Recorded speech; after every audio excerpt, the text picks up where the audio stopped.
Bismillah, alhamdulillah, wassalatu wassalamu ala rasulillah. Amma ba'du. Kita akan lanjutkan pembacaan kitab Mukhtasar Al-Bidayah wa Nihayah karya Al-Imam Ibnu Katsir rahimahullahu ta'ala. Kita sampai pada kisah Saleh alaihissalam atau Nabi Saleh. Nabi Saleh alaihissalam diutus kepada satu kabilah masyhur yang disebut kabilah Tsamud. Kabilah Tsamud tergolong bangsa Arab Al-Aribah yang tinggal di daerah bebatuan antara Hijaz dan Tabuk. Mereka adalah kabilah yang datang setelah kaum Ad dan menyembah berhala. Lalu Allah mengutus kepada mereka seorang nabi dari kalangan mereka, yaitu hamba Allah dan Rasulnya yang bernama Saleh. Ia menyeru mereka untuk menyembah Allah yang tidak ada sekutu baginya, menyeru untuk meninggalkan berhala-berhala dan tandingan-tandingan Allah serta tidak menyekutukannya dengan sesuatu apapun. Maka di antara mereka ada yang beriman, namun mayoritasnya kafir. Mereka menyakiti Nabi Saleh alaihissalam dengan perkataan dan perbuatan. Bahkan mereka berniat membunuhnya dan membunuh unta yang dijadikan oleh Allah sebagai hujah kepada mereka. Di sini kenapa disebutkan unta? Karena mukjizat dari Nabi Saleh adalah bisa memunculkan unta dari balik batu atas izin Allah Subhanahu wa taala. Para ahli tafsir menyebutkan pada suatu hari kaum Tsamud berkumpul di tempat perkumpulan mereka. Lalu Rasulullah Shallallahu alaihi wasallam datang menghampiri mereka, lantas menyuruh mereka kepada Allah Subhanahu wa taala, memperingati, mengingatkan serta menasihati mereka. Mereka berkata kepada Saleh, "Sanggupkah engkau mengeluarkan untuk kami seekor unta betina dari batu ini?" Seraya menunjukkan sebongkah batu dengan ciri-ciri seperti ini dan seperti itu. Kemudian mereka menyebutkan ciri-ciri unta yang mereka inginkan. Di samping itu, unta tersebut mesti dalam keadaan bunting 10 bulan lagi berbadan panjang. Nabi Sallallahu alaihi wasallam menjawab, "Beritahukan kepadaku jika aku sanggup memenuhi permintaan kalian sesuai dengan yang kalian inginkan. Apakah kalian akan beriman dengan apa yang aku bawa dan membenarkan apa-apa yang dengannya aku diutus?" Mereka menjawab, "Ya." Nabi Sallallahu alaihi wasallam pun mengambil sumpah dan janji mereka atas hal itu. Lalu ia beranjak menuju tempat sholatnya dan sholat di sana dengan ikhlas karena Allah Subhanahu wa taala, sesuai dengan apa yang telah ditetapkan baginya. Kemudian berdoa kepada Rabb-nya Azza wa Jalla agar dia mengabulkan permintaan mereka.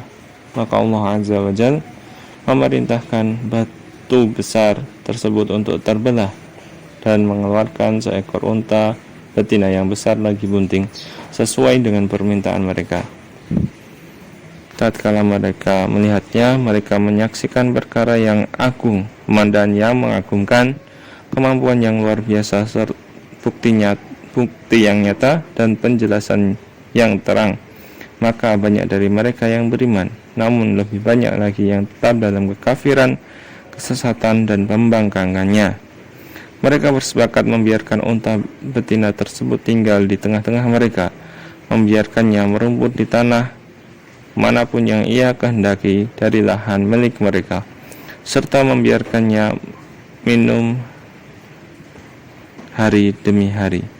Ada yang mengatakan bahwa mereka meminum susu unta tersebut sampai mencukupi mereka. Setelah kondisi ini berlangsung lama, maka pembesar mereka mengadakan perkumpulan dan bersepakat untuk menyembelih unta betina tersebut. Adapun yang bertindak sebagai pembunuh unta tersebut adalah seorang adalah pemimpin mereka yang bernama Qudar bin Salif. Ia seorang laki-laki yang berkulit merah kebiru-biruan dan berbadan pendek. Ada yang mengatakan bahwa ia adalah hasil anak zina dari seorang laki-laki yang bernama Saiban. Perbuatannya itu berdasarkan atas kesepakatan mereka bersama. Mereka pun pergi mengawasi unta betina tersebut, seolah-olah ia seperti orang yang memiliki kemampuan berpidato.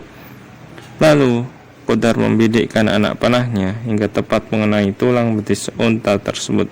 Dengan segera Qudar bin Salif mendatanginya dan menghunuskan pedangnya ke arahnya.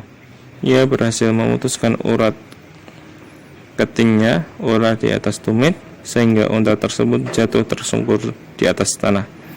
Unta tersebut bersuara keras memperingatkan anaknya. Kemudian Qudar melukai leher unta betina tersebut dan menyembelihnya. Sedangkan anak unta tersebut berlari menaiki gunung dan bersuara 3 kali. Atas perbuatan itu, Nabi SAW berkata kepada mereka, bersukarialah kamu sekalian di rumahmu selama 3 hari. Quran Surat Hud ayat ke-65. Namun mereka juga tidak mempercayai ancaman serius tersebut. Bahkan di sore harinya mereka berniat membunuhnya, sehingga Allah Subhanahu wa ta'ala mengirimkan bebatuan atas mereka yang hendak membunuh Saleh, yang membinasakan mereka sebelum dihancurkannya seluruh kaumnya. Pada hari Kamis pagi, hari pertama penantian turunnya azab, wajah-wajah kaum Samud berubah menjadi kekuning-kuningan, dan di saat sore hari mereka semua menyeru, telah berlalu 1 hari dari batas waktunya. Kemudian pada hari kedua, yaitu hari Jumat, wajah mereka berubah menjadi kemerah-merahan. Dan pada hari yang ketiga, yaitu pada hari Sabtu, berubah menjadi kehitam-hitaman. Di hari Ahad subuh mereka bersiap-siap menuai datangnya azab. Dan ketika matahari terbit, terdengarlah oleh mereka suara pekikan dari langit serta gempa dari arah bawah mereka, sehingga nyawa-nyawa mereka pun melayang. Imam Ahmad meriwayatkan bahwa Ibnu Umar radhiyallahu anhu berkata, ketika Rasulullah SAW dan orang-orang yang bersama beliau singgah di Tabuk, beliau mengajak mereka singgah di Hijr, bekas perumahan kaum Samud. Lalu orang-orang pun mengambil air dari sumur-sumur yang dahulunya dijadikan tempat minum oleh kaum Samud. Sebagian dari air tersebut mereka gunakan untuk adonan roti, dan sebagiannya lagi dipanaskan di periuk-periuk untuk memasak daging. Namun Rasulullah SAW memerintahkan mereka membuang air yang terdapat di periuk-periuk tersebut, dan adonannya diberikan kepada unta. Kemudian Rasulullah membawa mereka hingga sampai di sumur tempat unta Nabi Soleh pernah minum darinya, dan beliau melarang mereka untuk masuk ke daerah kaum yang telah diazab, seraya bersabda, sesungguhnya aku khawatir kalian akan tertimpa seperti apa yang pernah menimpa mereka, maka janganlah kalian masuk ke tempat mereka. Dan pada sebagian riwayat disebutkan, kecuali jika kalian dalam kondisi menangis, dan dalam satu riwayat, jika kalian tidak mampu menangis, maka berpura-puralah menangis. Semoga salawat dan salam tetap tercurah kepada beliau sallallahu alaihi wasallam. Di sini sampai diperingatkan oleh Nabi untuk tidak datang ke kaum yang diazab, ya, tempat bekas kaum yang diazab. Itu di sini ceritanya adalah kaum Samud, karena di sini juga kaum Samud sangat membangkang, ya, sudah diperingatkan berkali-kali tetap ngeyel, ya. Bisa dilihat tadi di hari Ahad subuh mereka bersiap-siap menuai datangnya azab. Jadi mereka malah nunggu-nunggu azab dari Allah. Mungkin dalam hal ini ada ya di sebagian di negeri kita, di negeri Indonesia sendiri, apalagi sekarang lagi marak isu LGBT, dan mungkin kita akan pelajari di kisah Nabi Lut tentang LGBT ini. Di sana LGBT itu kemudian langsung datang azab ya, datang azab untuk kaum Nabi Lut. Orang-orang liberal ini yang merasa sudah melakukan pelanggaran syariat yaitu LGBT, menantang jika memang LGBT itu dilarang, mengapa tidak datang azab. Yang sama persis sifatnya seperti Nabi, kisahnya kaum Samud ya, yang menantang Nabi Soleh, turunnya azab 3 hari lagi, malah ditantang ya, malah ditunggu-tunggu, padahal itu diperingatkan.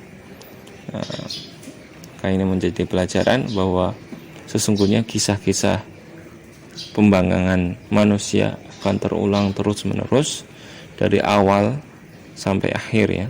Dan dari 25 nabi yang kita kenal, maka itulah jenis-jenis kaum dari manusia ya, ada semua di 25